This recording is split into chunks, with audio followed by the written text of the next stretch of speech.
وسلم کے صحابہ کا ہے. اگر ان چاروں کے درمیان نماز کی بعض صورتوں میں اگر اختلاف ہوا ہے، وہ اختلاف صحابہ کی روایتوں کی وجہ سے ہوا ہے، صحابہ کے عمل کی وجہ سے ہوا ہے، اور صحابہ کی حدیثیں خود حضور صلی اللہ علیہ وسلم کی عمل کی وجہ سے مختلف ہے. آپ نے کبھی کوئی عمل کر کے امت کو دکھایا، کبھی کوئی عمل کر کے امت کو دکھایا. آپ نے کبھی ایک بات کی اور اس کو امت نے نقل کیا، کبھی آپ نے دوسری بات کی اور اس کو امت نے نقل کیا.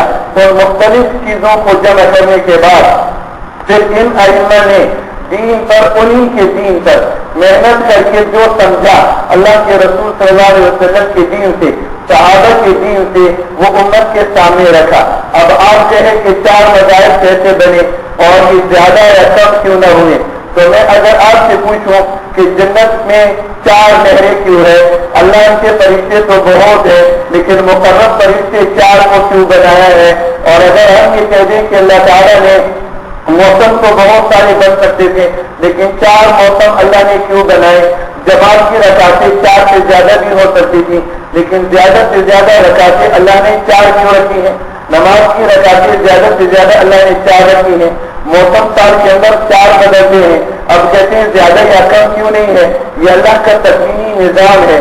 حضور کے خلفائے راشدین 4 سے زیادہ ہو سکتے تھے. صحابہ 1,20,000 ہے، لیکن خلفائے راشدین ان میں سے صرف 4 ہے. تو یہ صرف 4 ہی خلفائے راشدین کیوں بنے؟ فرشتے کھربوں کی تعداد میں ہیں، لیکن ان میں سے 4 ہی کیوں سب سے بلند و بالا ہوئے؟ آسمانوں سے کتابیں تو بہت اتری، لیکن 4 کو اللہ نے کیوں بڑا مقام دیا؟ تو اگر یہ اعتراض ہم یہاں کر سکتے ہیں تو پھر تو اللہ پر بھی کرے. کتابیں بہت تھی لیکن 4 بڑی کتابیں کیوں بنی؟ فرشتے بہت تھے لیکن 4 بڑے کیوں بنے؟ جنت کے اندر نہریں زیادہ بھی ہو سکتی تھی، لیکن 4 نہروں کو قرآن نے کیوں بیان کیا؟ خلفائے راشدین صحابہ میں بہت ہو سکتے تھے، لیکن وہ 4 ہی کیوں ہوئے؟ 4 میں موسم بہت ہو سکتے تھے، لیکن وہ موسم 4 کیوں بنے؟ تو اللہ نے ایک جیسے ان چیزوں کے اندر اللہ نے تکوینی طور پر ایک عادت رکھا ہے. اسی طرح سے امام تو بہت آئے اپنے اپنے زمانے میں، صحابہ سے دین کے نقل کرنے والے بہت آئے، لیکن ان کا دین، ان کا مطلب، ان کی تحقیق، ان کا راستہ امت میں قبول نہ ہوا. بڑے بڑے ائمہ اس زمانے میں آئے.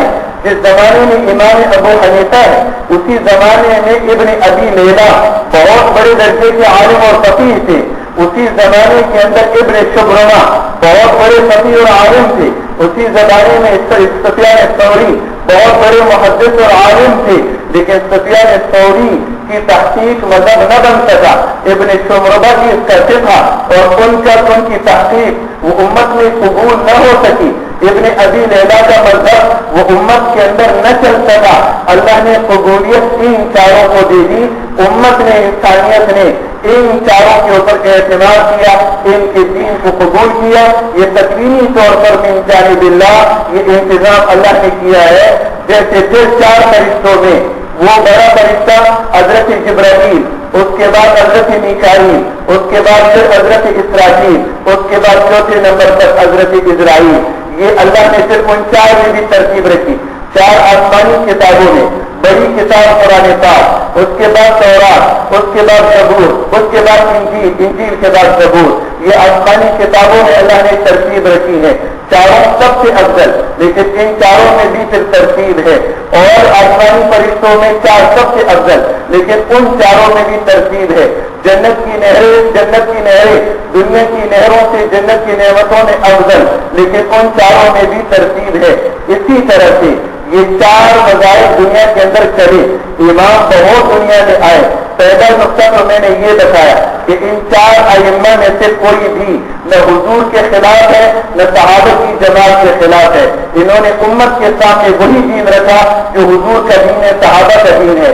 ہم جو نماز پڑھتے ہیں یہ حضور کی نماز ہے، صحابہ کی نماز ہے. لہذا اگر کوئی ہمیں غلط فہمی میں ڈال دے اور اگر ہمیں کوئی یہ کہہ دے کہ تمہاری نماز غلط ہے، تم سورہ فاتحہ نہیں پڑھتے ہو، تمہاری نماز غلط ہے، تم رفع یدین نہیں کرتے ہو، تمہاری نماز غلط ہے، تم اس نماز کے اندر ان چیزوں کے اہتمام نہیں کرتے ہو، زور سے تم آمین نہیں کہتے ہو، تم زور سے بسم اللہ نہیں پڑھتے ہو، یہ تمہاری نماز غلط ہے۔ تو ہماری نمازوں کو غلط کرنے والا وہ فتنہ باز، خضیر اور فتین ہے، وہ دھوکے باز ہے، افراطی ہے۔ اگر وہ اپنی ایک نماز ایک طرف پر پڑھتا ہے تو پڑھے، لیکن اگر وہ ہماری نمازوں کو غلط کرتا کہتا ہے تو پھر وہ شیطان ہے، وہ شرارتی ہے، وہ اس کا مقصود امت میں انتشار اور فساد ہے۔ ہماری نماز وہی ہے جو حضور نے پڑھی ہے، ہماری نماز وہی ہے جو صحابہ نے پڑھی ہے۔ اگر بخاری کے اندر یہ روایت آتی ہے کہ حضور پاک علیہ السلام نے نماز کے اندر رفع یدین کیا ہے، رکوع سے جاتے ہوئے اٹھتے ہوئے ہاتھوں کو اٹھایا ہے، یہ عبداللہ ابن عمر فرماتے ہیں۔ اور عبداللہ ابن عمر کی دوسری روایت 7 طریقوں سے ہے اور ہر روایت دوسری سے مختلف ہے۔ اور حضرت عبداللہ ابن عمر کا شاگرد امام مجاہد فرماتے ہیں کہ میں نے عبداللہ ابن عمر کے پیچھے خود نماز پڑھی، 10 سال تک میں نے ان کو ہاتھ اٹھاتے ہوئے نہیں دیکھا۔ اب اگر کوئی غیر مقلد ہم سے یہ کہے کہ تم نماز کے اندر رفع یدین نہیں کرتے ہو، حضرت بخاری کی روایت ہے عبداللہ ابن عمر فرماتے ہیں حضور ہاتھ اٹھاتے تھے، تو ہم ان کو کہیں گے عبداللہ ابن عمر نے خود ان کا شاگرد یہ کہتا ہے کہ 10 سال انہوں نے ہاتھ نہیں اٹھائے۔ اور عبداللہ ابن مسعود بہت بڑے درجے کے صحابی ہیں، ایمان وہ فرماتے ہیں کہ اللہ کے رسول نے نماز کے اندر رکوع کی طرف جاتے ہوئے اٹھتے ہوئے ہاتھ نہیں اٹھائے۔ عبداللہ ابن مسعود کی ہی روایت کو امام ابو حنیفہ نے اگر نقل کر کے ہمیں یہ بتایا ہے کہ رکوع کی طرف جاتے ہوئے اٹھتے ہوئے ہاتھ نہیں اٹھایا جائے گا، تو یہ بات امام ابو حنیفہ کی نہیں ہے، یہ بات امام حضرت عبداللہ ابن مسعود کی ہے، یہ حضور کے صحابی کی بات ہے۔ اور حضور کے صحابی عبداللہ ابن مسعود کوفہ کے اندر تھی، اور کوفہ میں ایک دفعہ انہوں نے نماز پڑھائی اور پیچھے مجمع کو یہ کہا کہ میں تمہیں وہ نماز پڑھاؤں گا جو میں نے حضور کو پڑھتے ہوئے دیکھا، اور وہ نماز پڑھاؤں گا جو ابو بکر نے پڑھی، وہ نماز پڑھاؤں گا جس کو پڑھتے ہوئے میں نے حضرت عمر کو دیکھا۔ اور پھر انہوں نے نماز پڑھائی، 50 سے زیادہ صحابہ ان کے پیچھے نماز پڑھ رہے تھے۔ نماز پڑھتے ہوئے نہ انہوں نے رکوع کی طرف جاتے ہوئے ہاتھ اٹھایا، نہ رکوع سے اٹھتے ہوئے ہاتھ اٹھایا۔ اب اگر امام ابو حنیفہ یہ کہتے ہیں کہ عبداللہ ابن مسعود یہ فرماتے ہیں کہ میں وہ نماز پڑھاتا ہوں جو حضور نے پڑھی، میں وہ نماز پڑھاتا ہوں جو ابو بکر نے پڑھی، میں وہ نماز تمہیں سمجھاتا ہوں جو عمر نے پڑھی، اور پھر وہ نماز پڑھتے ہیں اس میں ہاتھ نہیں اٹھاتے، 50 صحابہ پیچھے نماز پڑھتے ہیں، کوئی ان کی نماز پر اعتراض نہیں کرتا، تو آج کا کوئی مردود ہوگا جو امام ابو حنیفہ کی نماز پر اعتراض ہے۔ حضرت امام بخاری جو حدیث کے بڑے امام ہیں، ان کے استاد حضرت وکیع، امام بخاری کے استاد حضرت وکیع ہے، اور حضرت وکیع کے استاد امام ابو حنیفہ ہے۔ تو امام بخاری جو روایت نقل کرتے ہیں، امام بخاری کے اپنے جس استاد سے نقل کرتے ہیں، وہ ان کے استاد امام ابو حنیفہ کے شاگرد ہیں۔ اور امام وکیع امام بخاری کے استاد وہ فرماتے ہیں میں نے امام ابو حنیفہ سے زیادہ اچھی نماز پڑھنے والا کسی کو نہیں دیکھا۔ جتنی اچھی نماز امام ابو حنیفہ پڑھتے تھے، اتنی اچھی نماز پڑھتے ہوئے میں نے کسی کو نہیں دیکھا۔ یہ امام بخاری کے استاد حضرت وکیع فرماتے ہیں۔ اور امام ابو حنیفہ وہ شخص ہے، نعمان ایک شخص ہے، دریائے دجلہ کے کنارے پر بیٹھے ہوئے وضو کر رہے تھے، وہاں سے ایک سیب آیا، انہوں نے اٹھا کر اس کو چکھا۔ یہ واقعہ اور 2-3 آدمیوں کے دائرے میں بھی ہے، امام ابو حنیفہ کے دائرے میں یہ واقعہ ہے۔ نعمان ایک شخص ہے، دریائے دجلہ کے کنارے پر بیٹھ کے وضو کر رہے، اور وضو کرتے ہوئے سیب آیا، سیب کو انہوں نے چکھا، چکھنے کے بعد خیال آیا کہ پتہ نہیں یہ کس کے باغ کا سیب ہوگا اور کھانے کی اجازت ہوگی یا نہیں ہوگی، کس پر بیچا ہوگا، کسی یتیم کا ہوگا، نابالغ کا ہوگا۔ میں نے یہ سیب چکھا، فوراً وہاں سے اٹھے اور نہر کے کنارے چلے۔ 8 میل تک انہوں نے سفر کیا۔ 8 میل کے قریب سفر کرنے کے بعد نہر کے کنارے اس کو ایک باغ نظر آیا، اس سیب کو دیکھا اور پھر اس باغ کو دیکھا، اس جیسے سیب اس باغ پر لگے ہوئے تھے۔ تو اس نے کسی شخص سے کہا کہ اس باغ کا راستہ کہاں سے ہے؟ تو انہوں نے بتایا کہ پچھلی جانب سے اس باغ کے اندر راستہ جاتا ہے۔ باغ کے اس راستے سے وہ باغ کے اندر گئے، باغ کے اندر ایک بوڑھا بیٹھا ہوا تھا، ان سے پوچھا کہ باغ کا مالک کون ہے؟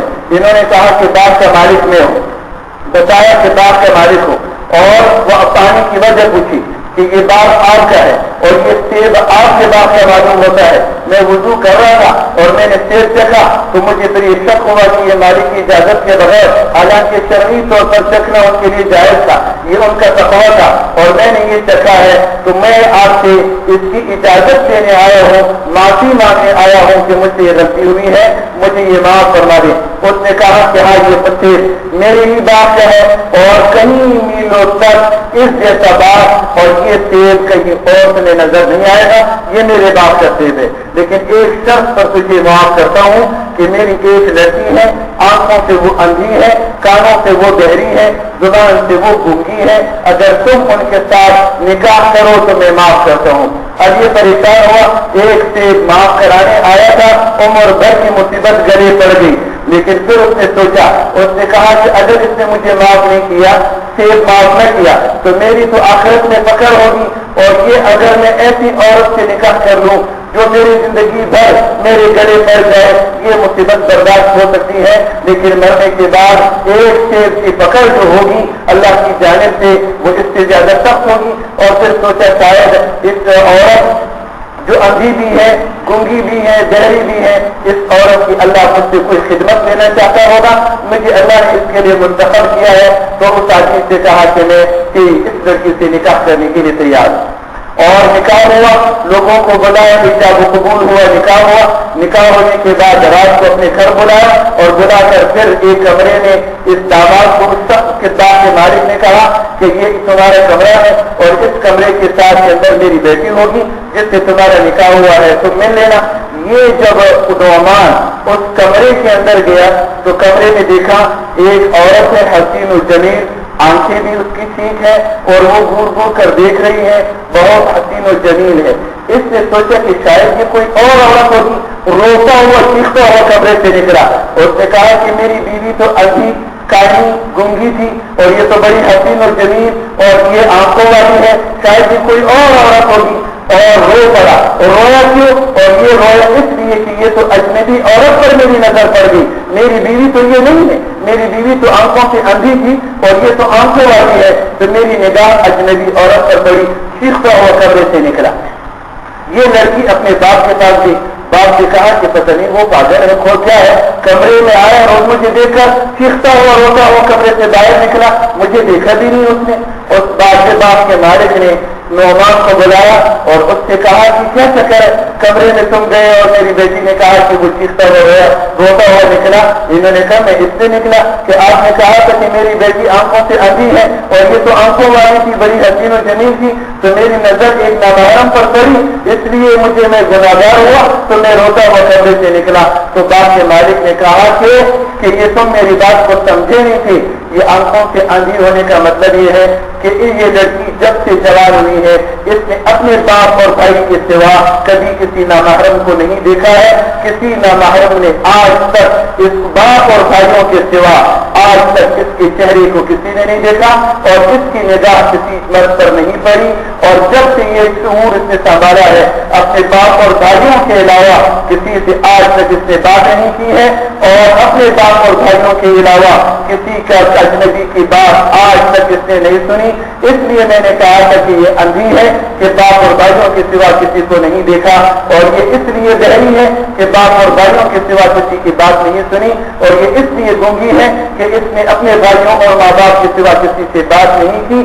یہ تقویٰ کا یہ عالم ہے. تو یہ شخص بہت خوش ہوا اور پھر ان کے پاس دوبارہ گیا اور بعد میاں بیوی کی طرح رہنے لگے. اس میاں بیوی سے پھر امام ابو حنیفہ پیدا ہوئے. تو یہ اس شخص کا تقویٰ دیکھیں، امام ابو حنیفہ کے باپ کا تقویٰ دیکھیں، امام ابو حنیفہ کی ماں کا تقویٰ دیکھیں اور ماں کے پھر باپ کا ان کے سسر کا تقویٰ دیکھیں، جس کے نتیجے میں امام ابو حنیفہ پیدا ہوئے ہیں. اور امام ابو